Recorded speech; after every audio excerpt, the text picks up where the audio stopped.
Phones are on silent, please, before we get started. Thank you.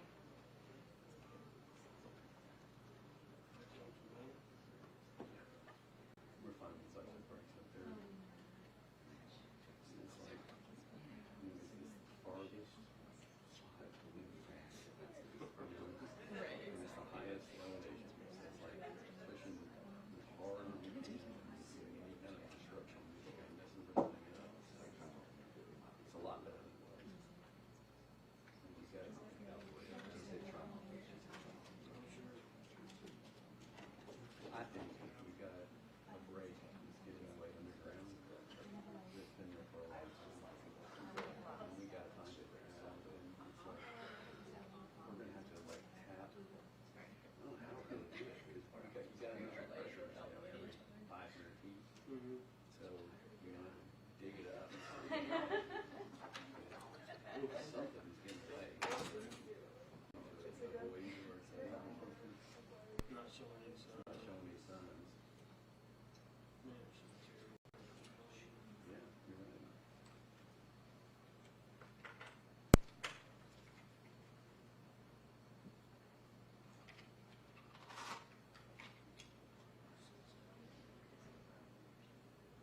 No, they just. I haven't ever done it. Well, for now.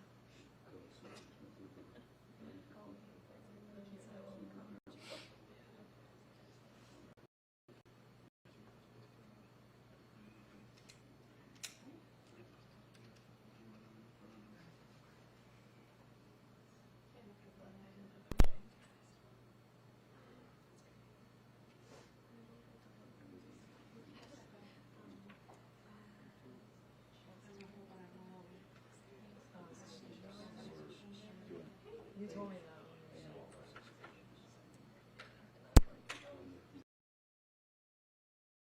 Oh my God.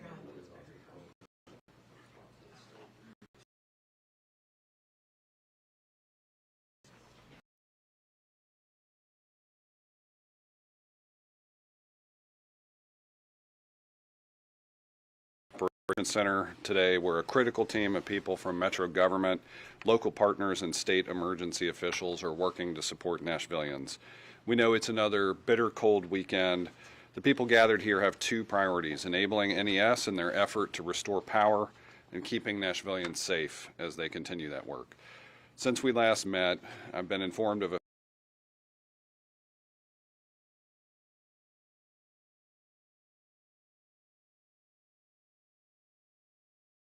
for passing, but I know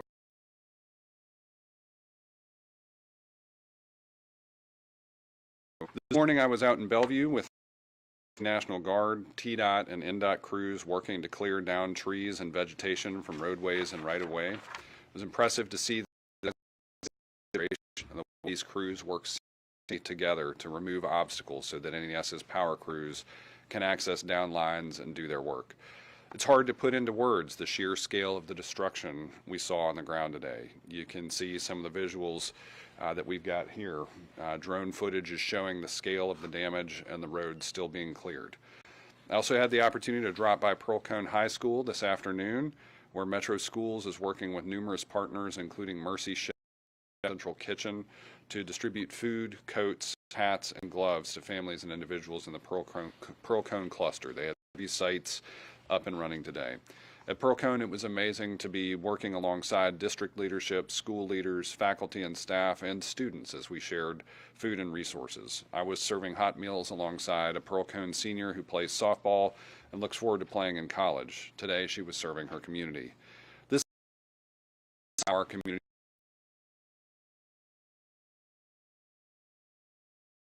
Tomorrow, Nashville Soccer Club is opening Geodis Park for families and residents facing storm. There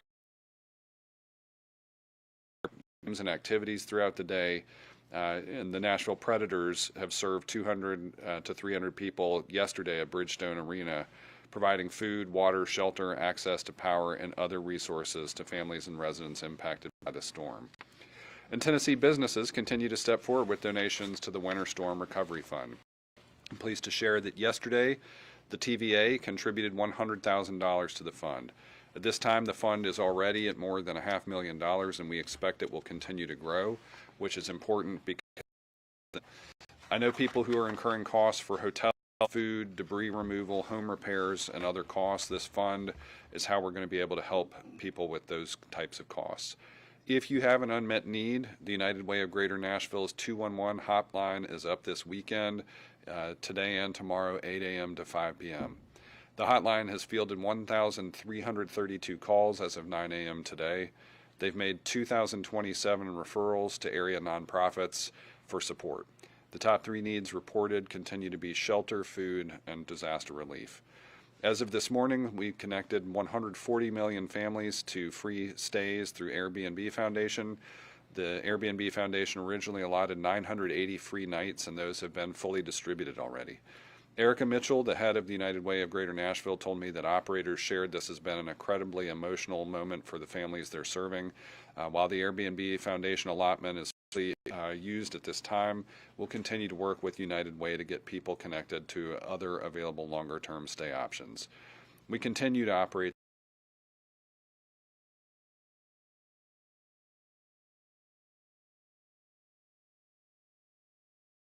1,100 people to the warming centers, and will continue to make them available to those who need it.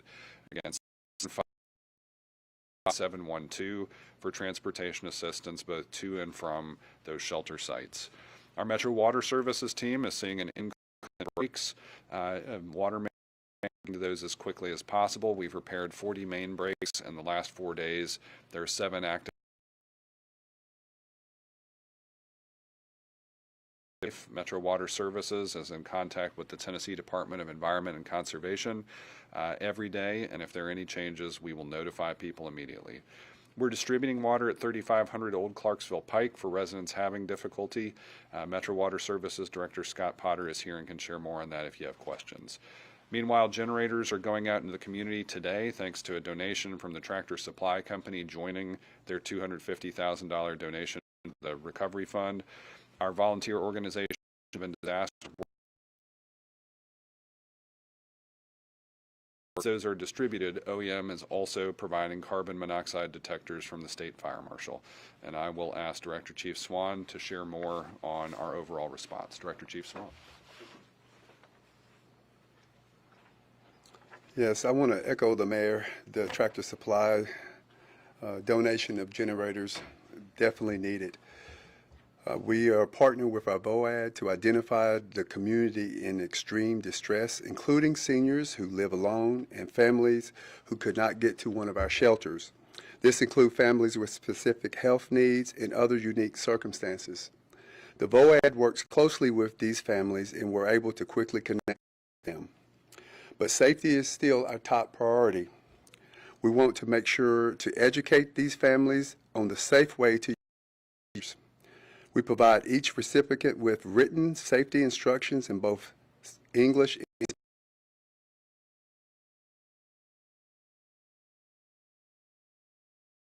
also see these safety videos by scanning the QR code behind me.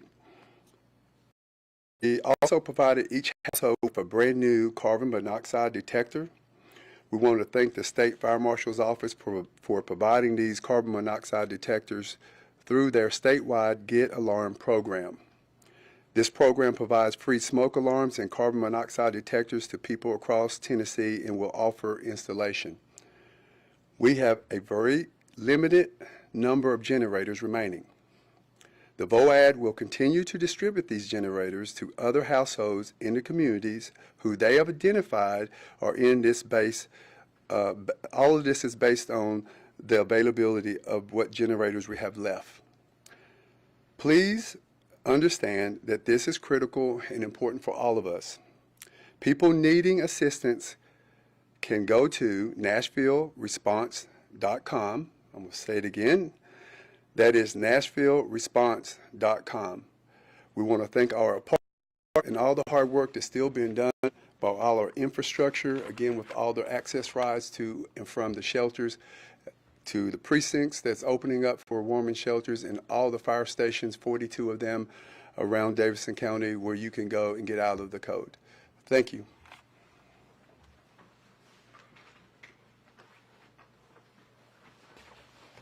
Now I want to turn it over to Deputy Director Philip Jones for an update on our roadways and clearing paths for NES. Philip?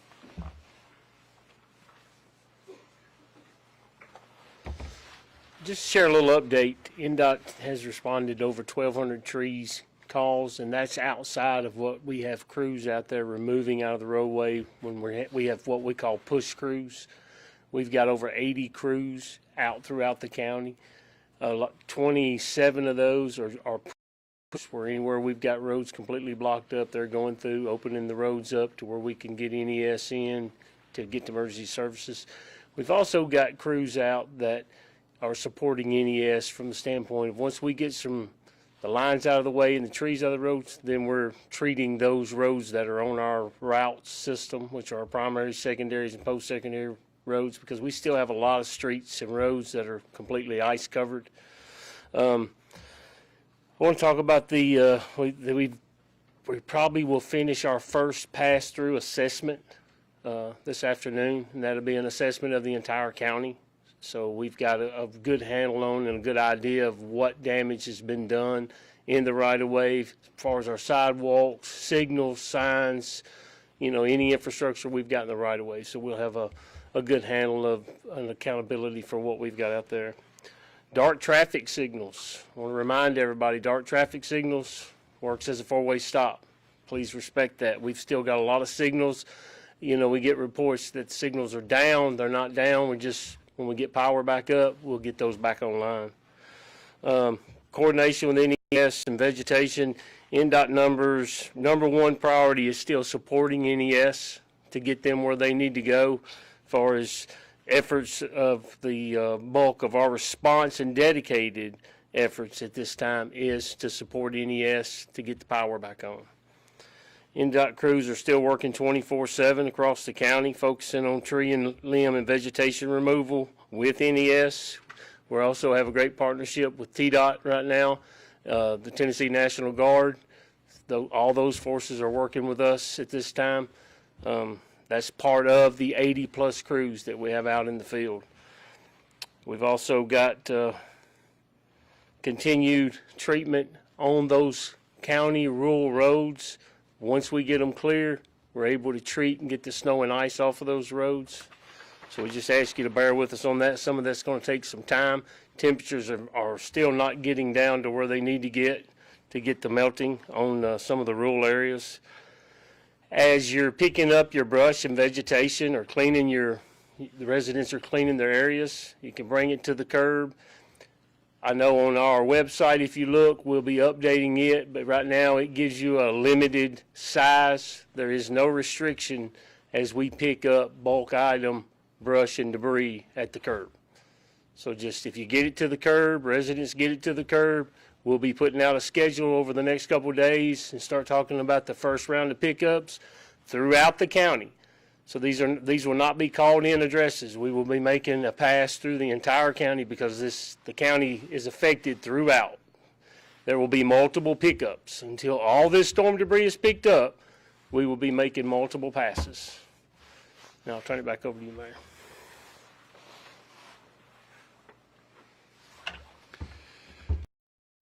And appreciate all the crews that have been working 24/7.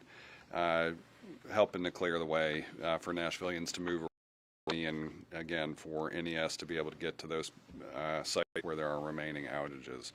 Now, speaking of that, Nashville Electric Service within the last hour has released new information on anticipated restoration of power in Nashville.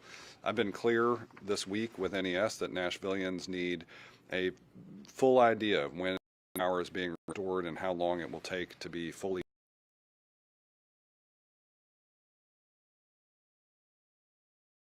across their service area. NES officials now estimate that 85% of their customers will have power by the end of tomorrow. NES believes 9% by Sunday, February 8th. The utility is now posted today at nespower.com. I understand that is in the targeted completion date for their entire zip code on the website. As pulled together as a community, there are many people wanting to know how they can help, and I appreciate the spirit of Nashville Strong. Our partners at Hands On Nashville have volunteer opportunities available, adding to the list every day. Right now, the focus is on the safety of the volunteers and those impacted, but please visit handson.unitedwaygreaternashville.org to sign up and get connected, and .com to report needs that you have. Call 211 to work with United Way to also share those needs. And I'm going to let Julie. Good afternoon, everybody. Questions? Hang on, and I'll get to, if you don't mind to raise your hand, and then we'll go each way, but you were first up, so Fox 17, go ahead. Thank you, I appreciate that. What's your response to Blackburn and now Governor Lee and other legislators calling accountability on NES's preparation? Well, I think we were out even before the governor's statement, and you saw he indicated our calling for more information, calling for the same level of accountability they are. So I share in the frustration of Nashvillians that it has taken this long to get this. I am encouraged by what we're seeing this afternoon, and we're going to keep pushing for a better response. All right, go ahead. NES is saying that some zip codes, including 37204, 37205, and 37206 and more, won't get power until February 8th. That's 8 days away. Is that enough? Well, I think the important thing right now is this gives Nashvillians an opportunity to plan, which people could not do this week. If you woke up Sunday morning and didn't have power, you didn't know anything about when it might be on. Now, at least I think you can start to plan your lives. I think that's what we have been calling for. We know this is the largest outage in NES's history, and we also know that we are working with the teams that you got here at the Emergency Operations Center to enable them to get to sites free of obstacle and free of risk. And so they've got the largest ever line worker response out there, but I think anything else about the data they're providing, I'd refer to NES to. City council members have asked for accountability. You've said you're not satisfied with the response from NES. What is the breaking point? And if this lasts past a week, what will you consider? I've been in touch with the NES board chair. We are looking at all of the options.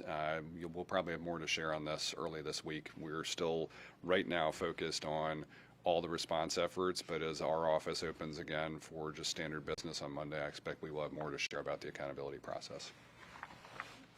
In terms of the storm recovery fund, tomorrow's the first of the month. People are going to have to pay rent. A lot of people have spent that rent money on hotels. When is that money going to be distributed, and how quickly can people get it to keep themselves afloat? We'll get you some updates from United Way about that. They and Community Foundation have an MOU with Metro to make sure those funds are distributed. Similarly, we've been in touch with our Metro Action Commission, which has historically operated both rent assistance and heating and energy assistance. So all of this is a coordinated effort. Most of those needs are being cataloged through our volunteer organization's active and disaster process, and that's why visiting NashvilleResponds.com, getting those needs in, sharing that with United Way, using that 211 resource, letting us know what your needs are right now is critical. And again, encourage people, and Director Chief Swan has mentioned this, as much as possible, document the things that you're dealing with, because one other key update today is that we did see that the President approved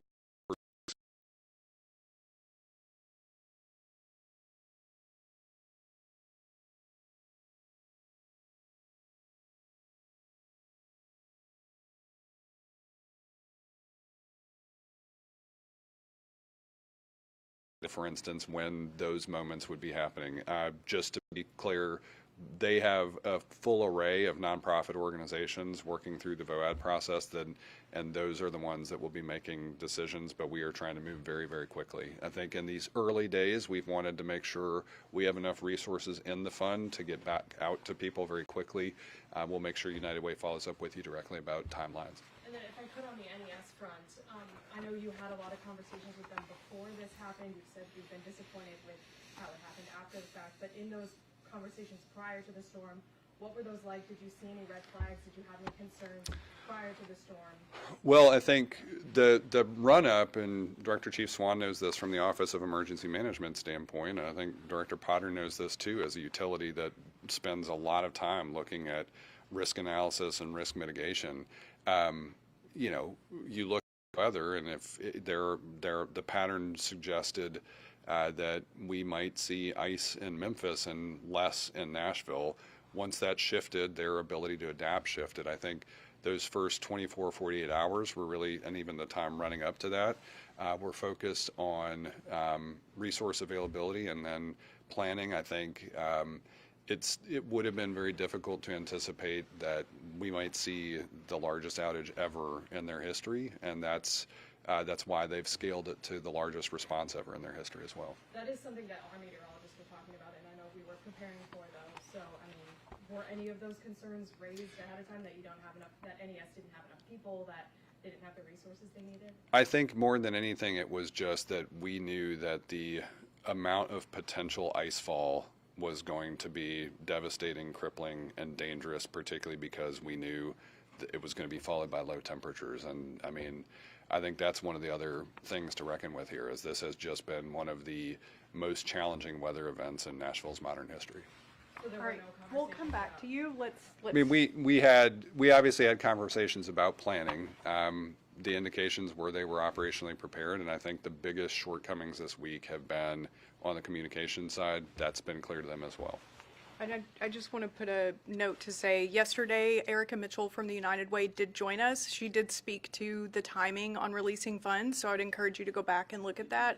I think we all understand the urgency of getting that out into the hands of folks, and so they're working very diligently to make sure that that happens. Nira, I saw you had a question. It's okay, I have two questions. The first one is that, I mean, because it's an emergency and a lot of people cannot work for maybe more than 7 days, any way to help in like stop evictions or something like that? That's the first one. And the second one, a lot of my people have now electricity but don't have water. Any update on the water?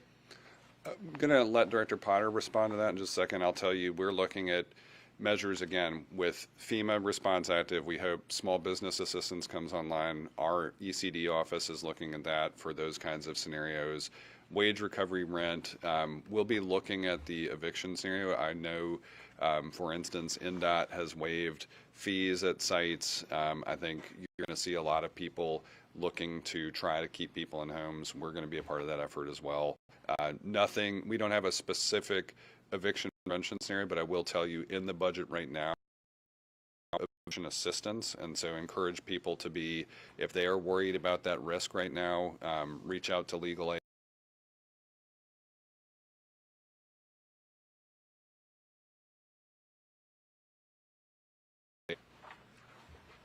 Could you give me some idea of what neighborhoods we're talking about? They told me about West Nashville, but I'm not exactly the address right now. Okay, if we could, afterwards, if I could get some more information. Most likely, their services are frozen. And that's an issue that we really can't resolve until we get increased temperatures. Yeah, they say the mobile homes in the West Nashville. Okay, then their services are frozen. So why don't you and I talk after this, and we'll see what we can do. But unfortunately,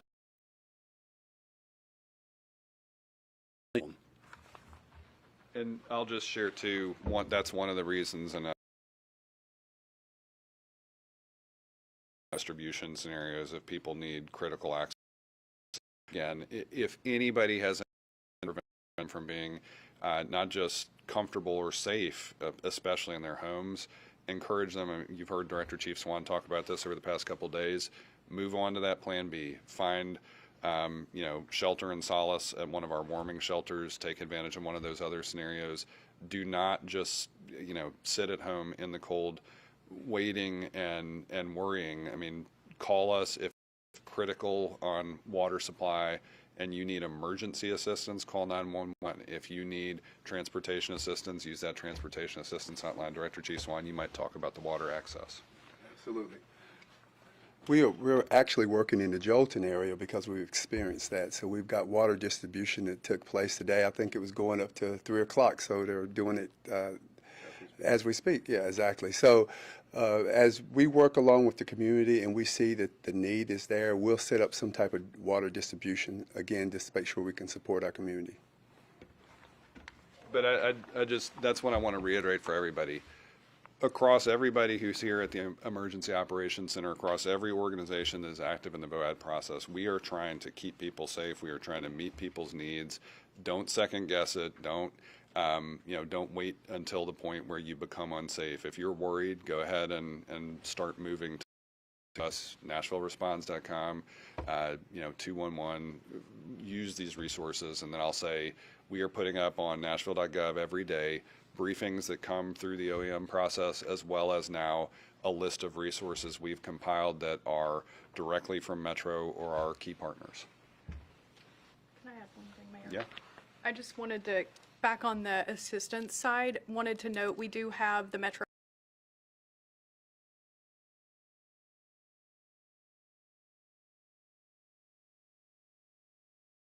providing casework, especially for folks that are earning a lower income, and this is a tremendous expense for them to be going through this. So I want to be clear that we do have programs in place. The best way to get access is to call into 211 to talk to the people on the line. I know it has been really emotional for them as they've gone through the last 24 hours and getting people connected to places to stay. And so do just want to encourage people, call 211. We do have programs in place, and as soon as we can get those funds out, they will start going out through those.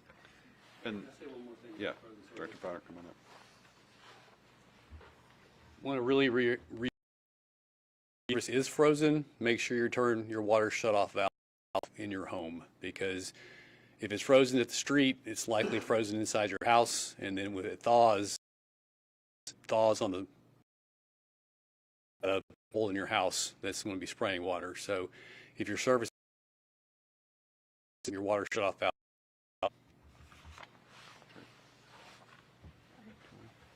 On the people's safety and other people die in their homes presumably because they couldn't.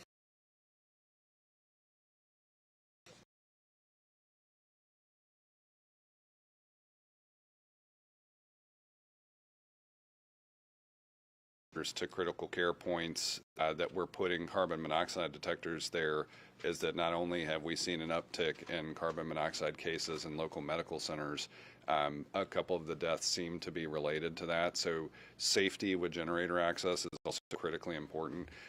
We have had Metro social services for people that we know are greatest need, scenarios like that. We've been tracking kind of assisted living and other scenarios where you might have multiple people living where there are senior population. MDHA, we've been in constant contact with them. Director Chief, I'll ask you to comment further on sort of the welfare check process that's underway. Along with what the mayor has said, our BOAD process is really one that we lean heavy upon.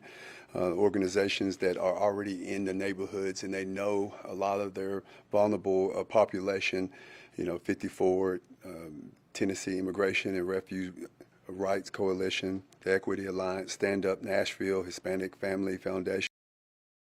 And then as we are building our BOAD, start getting our hands on Nashville build up big enough so now they can actually start getting into these communities that we deem safe, so they can start doing more of the welfare checks. So we depending upon not just the foundations and organizations that I mentioned, but we also looking for our neighbors. Each of us, we know who our partners are, we know who our neighbors are, so check, you help us. All of us can play a part in this, and we look for each and every one of us to play that role. Thank you.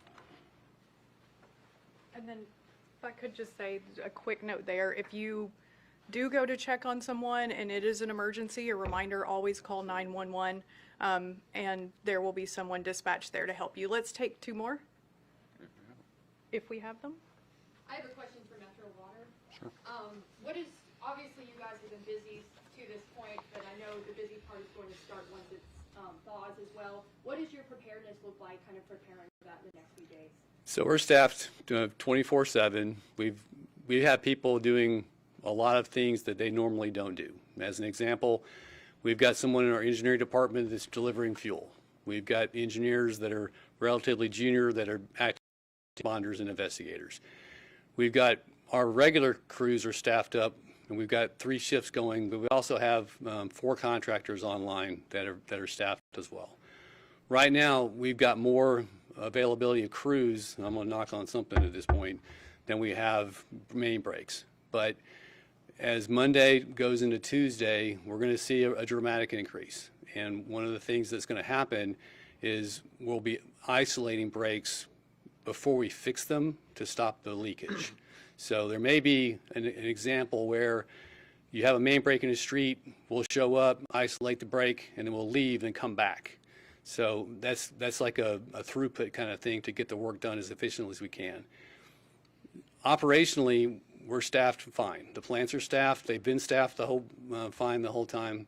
Our biggest concern is to make sure we have that contractor availability, and we feel like we have that. We actually have the ability to further scale it up if we need to. So I feel pretty good about where we are. And I'll just add to this, in looking at the level of just entities within Metro and our partners, but with state, working with MMPD and helicopters to show thermal imaging where they can try to identify those breaks. And similarly, what you just heard from Philip about NDOT's operations, they're using contract capacity, they're using TDOT capacity, they're using guard capacity, they're coordinating with OEM, they're coordinating with NES, a full-scale effort of multiple different teams, many of whom doing things they don't ordinarily do 24/7 to get the power back on, keep people safe. Thanks, everybody. Appreciate it, everybody.